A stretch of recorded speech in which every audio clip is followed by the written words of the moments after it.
WLYR 93.0 is the station. That's what's up. Samurai Panda Sports is the show, and we about to cut it up. Now, what a weekend. Holy cow. That was incredible. Let's start with how we did with picks. Straight up picks, I went 4-1. I went 2-4 against the spread. Over under was 3-3. So not a bad week for picks, but not a great week either. For all my bettors out there, I hope you won some money. If not, you know how it is. You win some, you lose some. Please bet responsibly. Let's get to the recap, starting out with Seahawks and the 49ers. First half of this game was pretty close. It was pretty tight. I told you, Pete Carroll was not going to lay down and just take a loss like that. The Seahawks were going to fight, and they did. They actually had the lead at halftime. Turning point for this game was when that strip sack fumble. Brock Purdy started out a little rocky. 18 for 30, 332, 3 touchdowns, 1 rushing touchdown, 131.5 passer rate. He showed up. He kept his cool. He kept his composure. He was poised. CMC had a great game, 15 carries, 119 yards, and he caught a touchdown. Devo showed up. The Niners is just a juggernaut. Defense showed up too, 3 sacks, 2 turnovers, 45 collective tackles, and Robbie Gould is still perfect in the postseason. They have the potential to win this whole thing, even with the rookie quarterback. I know a lot of people are saying it's the Shanahan system and everything. It's not an easy system to learn, so you got to give credit to Brock for picking up on the system. He's a rookie. He was the last pick of the draft. No one expected him to even take a snap this year. You got to give credit to Purdy for picking up the offense, getting chemistry with the first team. You got to respect what he's been doing. Yeah, you can have the system, but it's all about executing. He's distributing the ball more efficiently than even Jimmy Garoppolo did. He's moving the ball down the field, and he is balling out of his mind. So you got to give him that. Flip it over to the other side. Geno, he didn't have a terrible game. It just wasn't enough. 25 for 35, 253, 2 touchdowns, and 2 turnovers, 1 pick, 1 fumble. Kenneth Walker, he had a touchdown, 63 yards on the ground. DK showed up, even though a lot of the stats were kind of in garbage time when the game was out of reach at that point. I say for Seattle, some people are saying like Geno needs to go. Admit it, like no one expected Seattle to even be in the playoffs. Like everyone thought they're going to be like top 5 pick of the draft this year. Kudos to Pete Carroll, kudos to the GM, I forgot his name, for putting this team together and going as far as they did. So I hope they pay Geno and they keep him around. They got to tweak the defense a little bit just to get that a little bit more solidified. They only had 1 sack, no turnovers. Seattle put up a fight, and they had the lead at halftime. It's just they just didn't have the capabilities of stopping the Niners all the way through. Got to play a full game of football. Football is 4 quarters and 2 halves. You got to play both halves efficiently. So speaking of playing both halves efficiently, let's just get to this next game here. Chargers and Jaguars. Look, what did I tell you? The Chargers are going to Charger. Okay, you were up 27-0. Okay, and the turning point for me in this game was when Jacksonville scored that touchdown at the end of the half, and then the Chargers got the ball back to close the half, and then like some weird play happened where it was like a fumble but not a fumble. It was kind of weird. You had 5 turnovers in the first half, plus 5 turnover differential, and you still lost the game. This is one glaring stat to me. Austin Eckler had 13 carries, 35 yards, 2 catches for 8 yards. Why aren't you using him more? He averaged over 100 yards scrimmage the entire season. It's the playoffs, okay? You had your foot on the Jaguars' throats. Why aren't you using Eckler more? Run the ball, or just use some screens to get him the ball more. Like 2 catches for 8 yards? Are you serious? I don't understand. Like, the Chargers literally this year have been the worst second half team as far as adjustments, just producing any type of offense or defense in the second half. They are literally the worst second half team in football. And clearly we saw why. You only put up 3 points in the second half after you were up 27-0, 27-7 at the half. You only put up 3 points the rest of the game with this offense. And then you're supposed to be a defensive coach. So where was the defense? Flip it over to the Jaguar side. You couldn't have a worse first half. Like, you really couldn't. 4 picks, 5 turnovers collectively. It was bad. It was a terrible half, and it looked like the game was way out of reach. The second half, Chargers are going to Charger. I get it. Chargers will Charger. You got to give credit to Doug Peterson and Trevor Lawrence. Trevor Lawrence balled his ass off. 4 touchdowns. Okay? ETN had 20 carries for 109 yards. Side note here.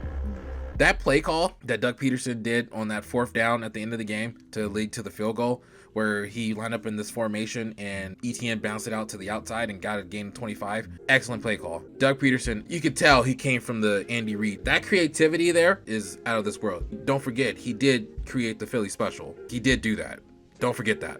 And then another thing with the Jaguars, those pickups in the offseason that everyone kind of scoffed at, Evan Ingram, Christian Kirk's agent, why are you paying them all this money? They showed up. Ingram, 7 catches, 93 yards and a touchdown. Kirk, 8 catches, 78 yards and a touchdown. Jones, 8 catches, 74 yards and a touchdown. This is why you pay them. You can't take that away from them. Also, the defense had 3 sacks, 37 tackles. The defense is starting to show up. Like, granted, overall, on the whole season, ranked bottom half, I think they are. The second half of the season is when they started showing up. And I told you, watch out for this defense. This defense is buzzing. Shout out to Doug Peterson. Shout out to Trevor Lawrence for just bouncing back after that first half and just sticking with it. And like I said, the Chargers are going to charge her. I expected nothing less. I really did. When the game was 27-0, and then the Jaguars scored that touchdown at the end of the half, I knew this game wasn't over. This game was going to come down to the wire. Bills and Dolphins. Let's just start with the Dolphins here. They definitely missed Tua. But Skylar Thompson didn't lose the game. There was some really bad drops by the receivers out there. Like, they didn't help him out at all. 18 for 45, 220 yards, 1 touchdown, 2 picks. You know, he didn't look that great. I get it. The receivers got to catch the ball too, guys. But that defense, Miami has a up-and-coming defense here. They got 7 sacks, 3 turnovers. Honestly, Mike McDaniel, there's a rumor out there like he might get canned after this year. Why would you? He literally almost took down Josh Allen and the Bills without Tua. This is a 3rd-string rookie quarterback, guys. Don't cancel a good thing. Kudos to Mike McDaniel for just coaching this team. If they get some extra pieces on that defense, especially with a full year with Bradley Chubb, that defense could be scary going into next year. So they might need a couple more pieces to finish that up. 7 sacks, 3 turnovers against the Bills. That's awesome. Which leads me to the Bills here. And those turnovers. Yes, Josh Allen threw for 300 yards, 3 touchdowns. I get it. But the glaring thing here are these turnovers. Listen here. The Bills cannot go into next week with these turnovers. Josh, you can't play like this against the Bengals here. He has been regressing. Brian Daboll, I don't know what he did when he was there, but there was some magic he had where he's not turning the ball over, and it's showing in New York with Daniel Jones, who was like literally a turnover machine, and now he's not turning the ball over either. There was something that he did. I don't know what it was, but now that he's gone, it's really showing that Josh misses him because these turnovers are bad. He has been getting worse. He is the modern day Brett Favre, where he has immense talent. He can sling that ball down the field. I get it.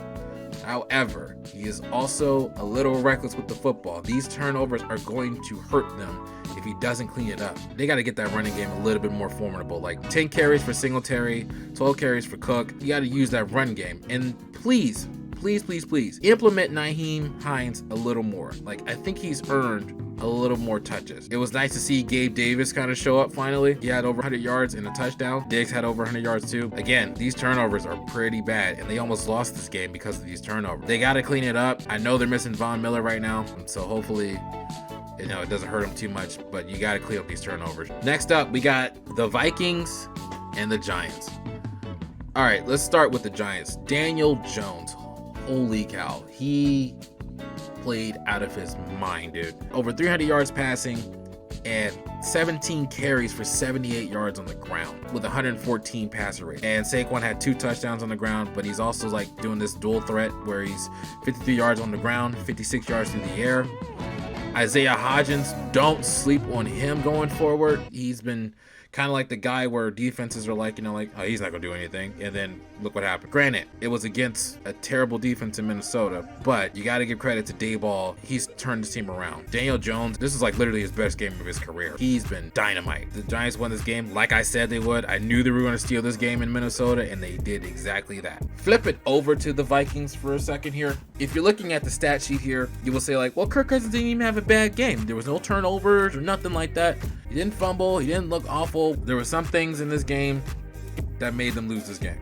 The one thing with Kirk Cousins is that he's afraid to throw it in the tight windows. And to that I say, you have Justin freaking Jefferson. What are you scared for? Do you not remember that 4th and 18 in Buffalo where he literally caught it out of, I don't even know. I still don't know to this day. Like literally the catch of the year. Just give it to him. Like there should be no reason why Justin Jefferson is not even breaking 50 yards in a playoff game. And another thing, this is one glaring thing that I noticed with this game. So towards the end of the game, Kevin O'Connell burned all their timeouts before the 2-minute warning. And this is when the Giants had the ball. They were trying to drive down the field and maybe like put this game away. Why are you burning all your timeouts? It's before the 2-minute warning. It was like 3 minutes left in the game. Don't you think you should conserve your timeouts in case you get the ball back with some time left on the clock, which they did. And guess what happened? They got the ball back. The only timeout they had wasn't even a timeout. It was a 2-minute warning. That's the only time you had to stop the clock. So you got to hope that you get a lot of out routes. And the way the Giants defense has been playing all game, they were smothering everywhere and they were getting pressure. Everyone's giving Kirk Cousins flack for that 4th down pass and that check down. I'm not even going to fault him for that because he called it himself. I think it was Dexter Lawrence that was giving him pressure on the backside, and he felt that pressure and good awareness on his part. So he just threw it down and he was hoping TJ Hockenson would make a play, which he's been making plays all game. He had 10 catches for over 100 yards. I get his thinking there, but at the same time, Kevin O'Connell didn't put his team in a good position to even try to tie that game or even win it.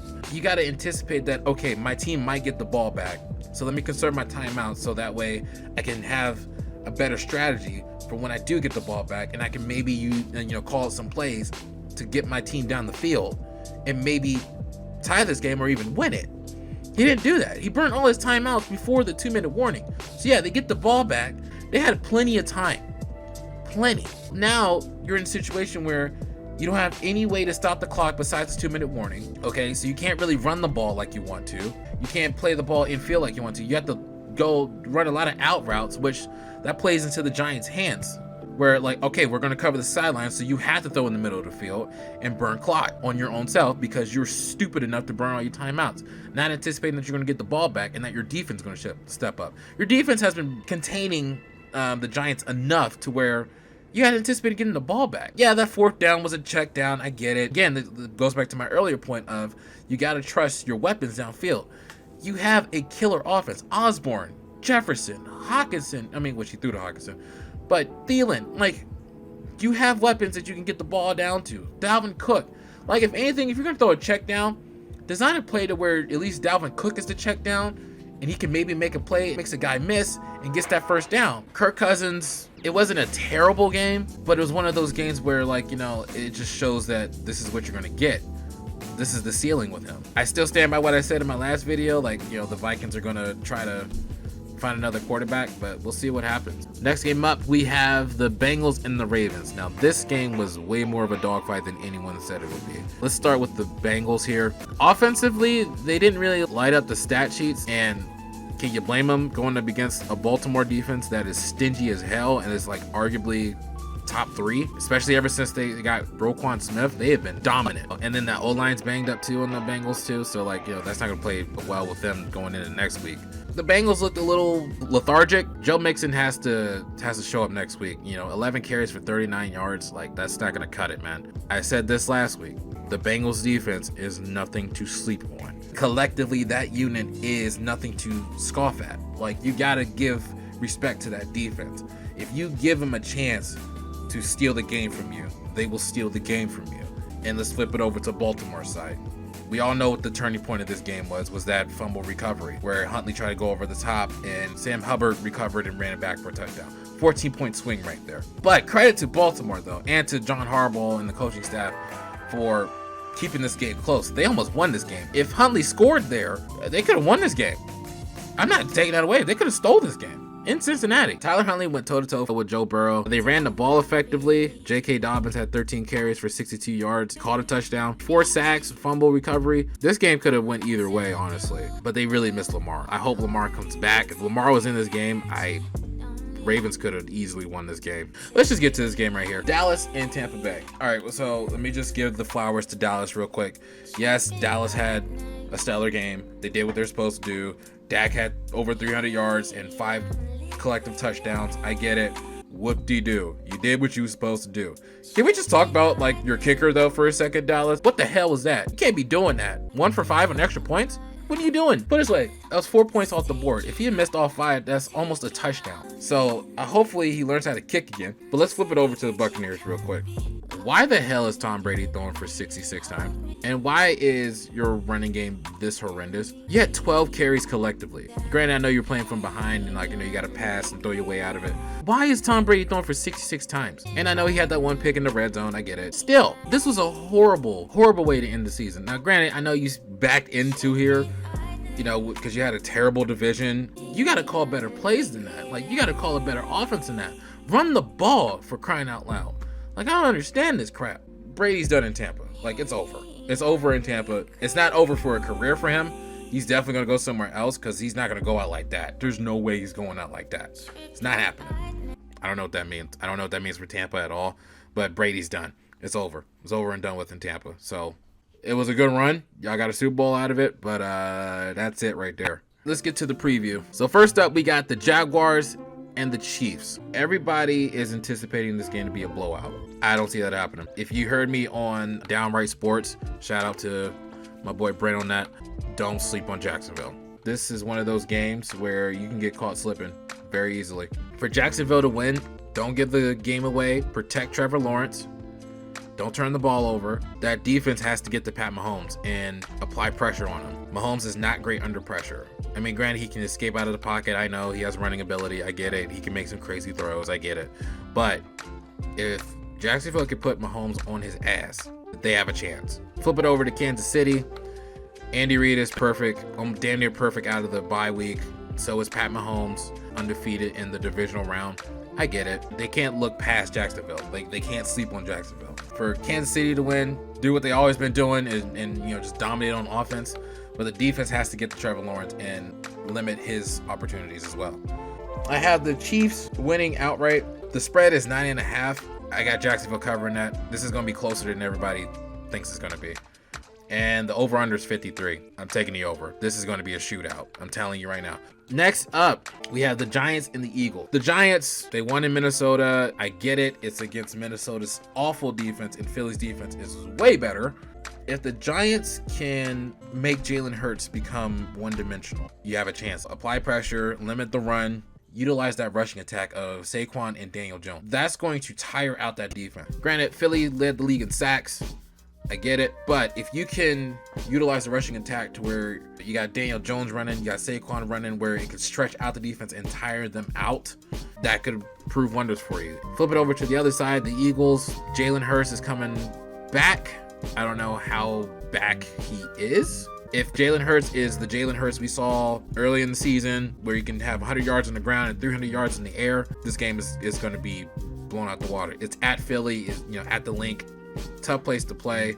If the Eagles defense can make Daniel Jones turn the ball over, stop the run on the way to Daniel Jones, I got Eagles edging this out. The spread is 8 points. I feel like that's just a little bit too much. This might be a dogfight. It might be one of those like one possession games, like within 5 points in my opinion. The over-under is 48. I'm going to take the under in this one.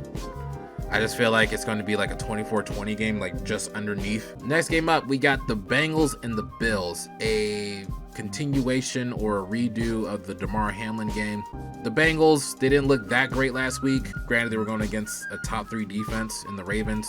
The key to this game here, they are banged up on the O-line. I think they're down 2 starters, and they have a 3rd starter that's a little banged up, so the O-line is pretty vulnerable. If they can protect Joe Burrow, open up the run game for Joe Mixon and P. Ryan. Also, if the Bengals defense can make Josh Allen turn the ball over, they could steal this game. Flip it over to Buffalo. I said this in the recap. Josh Allen cannot give this game. The Bengals defense is too opportunistic to do that. Cincinnati has the offense to capitalize on turnovers. For the Bills, don't turn the ball over. Utilize the rushing attack to keep Joe Burrow on the sidelines. And please, involve Nyheim Hines in some form or fashion. I got the Bengals winning this one.